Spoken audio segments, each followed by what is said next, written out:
ओम गुरुर्ब्रह्मा गुरुर्विष्णु गुरुर्देव महेश्वरः गुरुर्साक्षात् परम ब्रह्म तस्मै श्री गुरुवे नमः। आज भागवत की कथा नवम स्कंध में 2 प्रकरण है, सूर्य वंश और चंद्र वंश।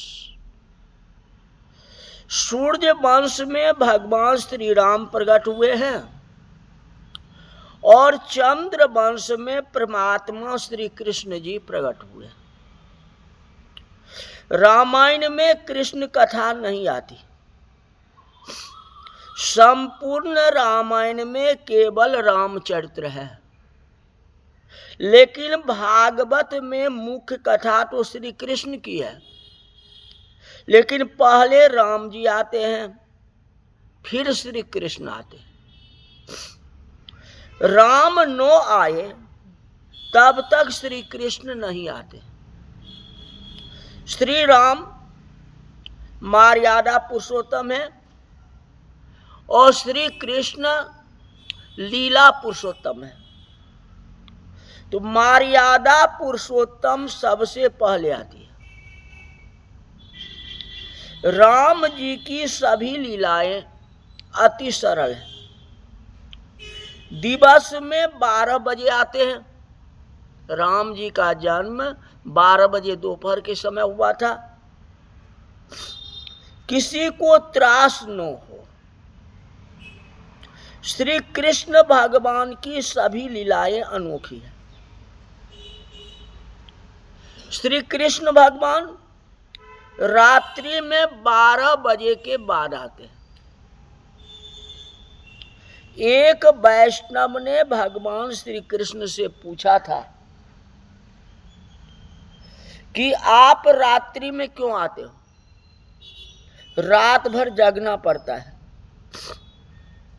अब जिसको 12 बजे रात तक जगने की आदत नहीं होगी तो वह क्या करे? आपको वह दिन में आनी चाहिए। श्री राम जी तो दिन में आते हैं। भगवान ने कहा राम तो राजाधिराज है। राजाधिराज सभी को दर्शन देते हैं। ऐसे समय में जन्म होता है, ऐसे जन्म समय में अवतार होता है जिसमें न कोई सोया रहता है न कोई जगा रहता है। हाँ, एक बच्चे भी जगा हुआ रहता है। रात होगी तो कम से कम बच्चे तो सो जाएंगे। राम जी ने सबको जगा के रखा, जो देखो मेरा अवतार होने वाला, मेरा जन्म होने वाला। तो वह राजाधिराज है।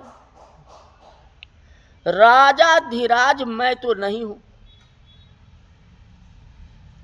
मैं तो लीलाधिराज हूं, लीला करता हूं।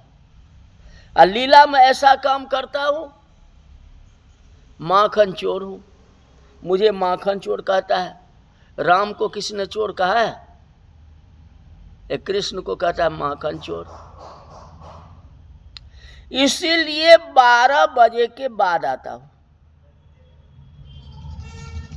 चोर कभी दिन में नहीं आता है। कहीं देखो, श्री कृष्ण की लीलाएं जन्म से ही अनोखी हैं। राम जी की सभी लीलाएं अति सरल है। दूसरा भाव श्री कृष्ण दिखाते हैं, मैं रात्रि में 12 बजे आता हूं क्योंकि मैं माखन चोर हूं।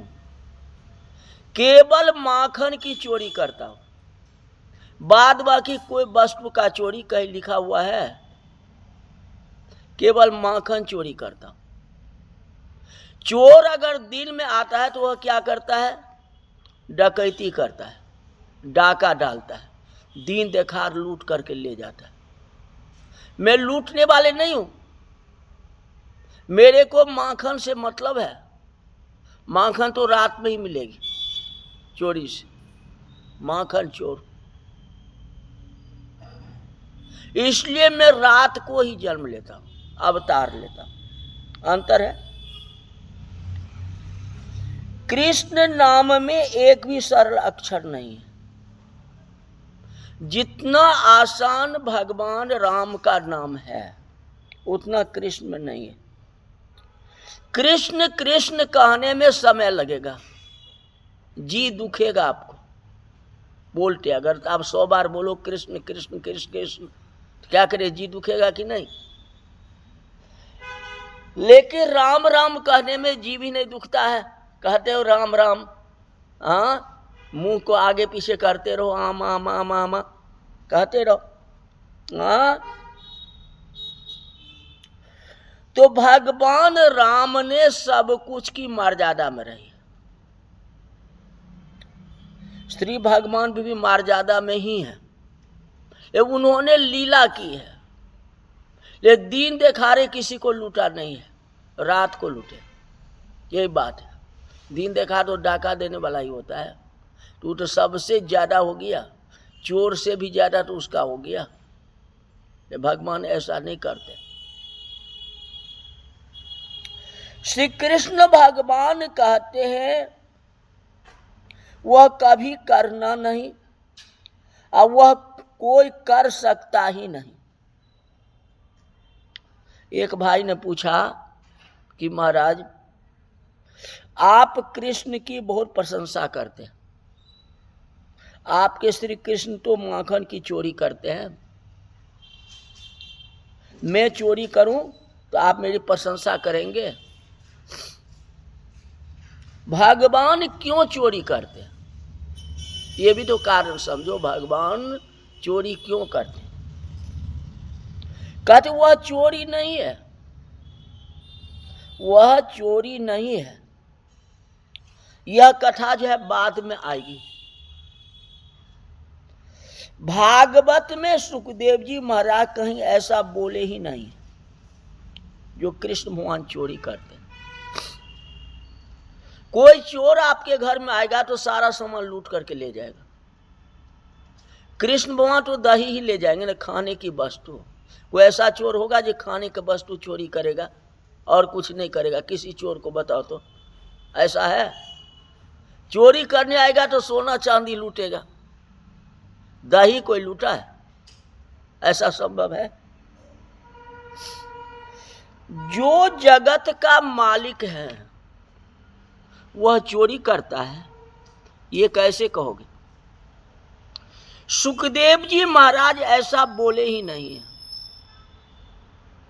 सुखदेव जी महाराज ने तो बहुत विवेक से कथा की। भगवान कृष्ण तो चोरी कर भी लेते हैं और बता भी देता है मैंने चोरी किया। जैसे यशोदा मैया को पहले कहते चोरी नहीं की, अब बाद में कहते नहीं मैं चोरी किया, माखन का चोरी कर लिया, माखन खायो। अब पहले क्या कहते हैं? मैं नहीं माखन खायो। गंगा किनारे संत समाज में सुखदेव जी महाराज गोपियों की प्रशंसा करते हैं। गोपी प्रेम की मूर्ति है और प्रेम की मूर्ति गोपी कभी कभी प्रेम से ऐसा बोलती है कि कन्हैया तो माखन चोर है। आप किसी को चोर कहोगे तो मारोगे पीटोगे ना, हाँ ये चोर है। लेकिन कन्हैया को कोई बांधता नहीं है, अब बांधता भी है तो प्यार से बांधता है, हाँ हल्का बांधता है, अब फिर छोड़ भी देता है गोपी। हाँ आप किसी चोर को पकड़ोगे तो मार करके फेंक दोगे कि नहीं? बताओ अगर चोरी किया होगा तो। ऐसा चोर, अब फिर वही चोर ऐसे हैं जो कि दूसरी बार भी उसी घर में चोरी करने के लिए जाते हैं जिस घर में उनको बांध दिया गया था, जिस घर में उनको कानों पर हाथ दिया था। कनेठी कहते हो ना, कान पकड़ के खींचना। हाँ अब उसी घर में जाते हैं। आपको कोई कान पकड़ के खींच ले तो उसके घर कभी जाओगे? नहीं जाओगे। अब उसी के घर जाते हैं। माँ अगर कान पकड़ के खींच ले तो कोई आपत्ति नहीं है, ये कोई गांव के लोग, कोई मोहल्ले के लोग अगर कान पकड़ के किसी को खींचे तो क्या उसके घर जाओगे? ये तो भी उसी के घर जाते हैं। सामने कहता कन्हैया तू माखन चोर है। प्रेम से कोई गाली दे तो अच्छा लगता है। श्री कृष्ण जी हंसते हैं कि गोपी जो है प्रेम की मूर्ति है, अब प्रेम से हमें बोल रही है जो कृष्ण माखन चोर है। आज प्रेम से किसी के साथ आप नहीं बोलते हो, डांट लगाते हो, नजर कारा कर ले तो ये चोर है। लेकिन गोपी की आंखों में नमी है, चोर भी कहते हैं और आंख से आंसू भी बहाते हैं। कन्हैया चोर है, अब बाद में घूर करके जो है आंख से आंसू बहाते हैं। ऐसा चोर, ऐसा अपराधी और ऐसा मालिक मिल जाए तो हो जाए बेड़ा पार। जैसा कोई साधारण जीव भगवान को चोर चोर कहे तो भगवान को अच्छा नहीं लगता। भगवान उत्तर देते हैं मैं चोर नहीं हूं, चोर तो तुम है। तेरे पिता चोर है, तेरा दादा भी चोर था, जो कैसे धन कमाया, अनीति से धन को कमाए हो, तो अनीति का धन जो है उसको तो मैं नष्ट कर दूंगा। जीव चोर है, भगवान जो है सबका मालिक है। श्री कृष्ण की लीला रहस्य में समझो। श्री कृष्ण लीला अनुकरणीय नहीं है तो चिंतनीय भी नहीं है, चिंता करने वाली भी नहीं है। कोई चोरी कर रहा है तो माखन की चोरी कर रहा है, कोई और चीज आपका क्या ले रहा है, यही बात है। आप किसी के घर में जाओ और खाने की वस्तु उठा लो तो क्या आपको चोर कहेगा क्या? हाँ, कैसे उसको चोर कहोगे? क्योंकि खाने का वस्तु लिया, अगर उसको दंडित करोगे तो पड़ोसी कहेगा क्या बेचारा किया, खाने का वस्तु उठा लिया, क्या होगा, छोड़ दो इसको। और उसी जगह घर से सोना चांदी या कोई रुपया पैसा उठा के ले जाए तो न पड़ोसी छोड़ेगा न घर वाले छोड़ेंगे। रामचंद्र जी की सभी लीलाएं जो है अनुकरणीय। सुखदेव जी महाराज ने राजा परीक्षित को सावधान किया, श्री कृष्ण की रास लीला सुनो, कभी रास लीला करना नहीं। जिन लोगों ने रास लीला की है उनका पतन हो गया। श्री कृष्ण की रास लीला अनुकरणीय है और चिंतनीय है। वृंदावन के साधु संत भी रास लीला करते हैं, अब बहुत विवेक से करते हैं, बहुत खुश होकर के करते हैं। बहुत से संतों ने ऐसा वर्णन किया है कि रास लीला में श्री कृष्ण 4 वर्ष के थे। श्री कृष्ण 4.5 वर्ष के, आप देखो लिखा हुआ है 4.5 वर्ष के थे तो रास लीला हुई थी। बहुत से संतों ने वर्णन किया है श्री रास लीला में श्री कृष्ण 7 वर्ष के थे, 7 वर्ष के थे। कोई कहता है 10 वर्ष पूरे होते ही भगवान गोकुल को छोड़ दिया था। अब बतलाओ 10 साल के बालक अगर रास लीला करे तो बालक तो अनजान है, उन्हें कोई वस्तु की अनुभूति है ही नहीं।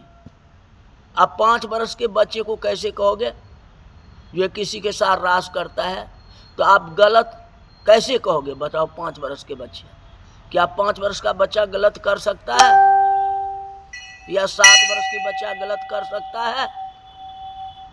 तो एक तो बालक के समान है, तो बालक के समान हिलमिल करके अगर वह रास कर रहा है तो इसमें आपत्ति क्या है? इसका विशेषता आगे भी बताएंगे आपको, लेकिन अभी थोड़ा संक्षेप में बता रहा हूं। तो बालक बालक का है।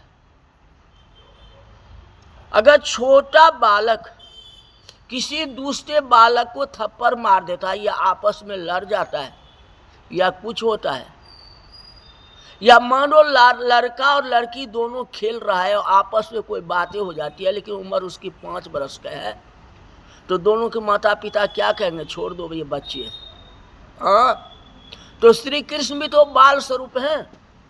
तो बाल स्वरूप में अगर रास लीला कर लिए, माखन की चोरी कर लिए, तो क्या हुआ? 10 साल के बाद तो सारे उसने छोड़ दिए।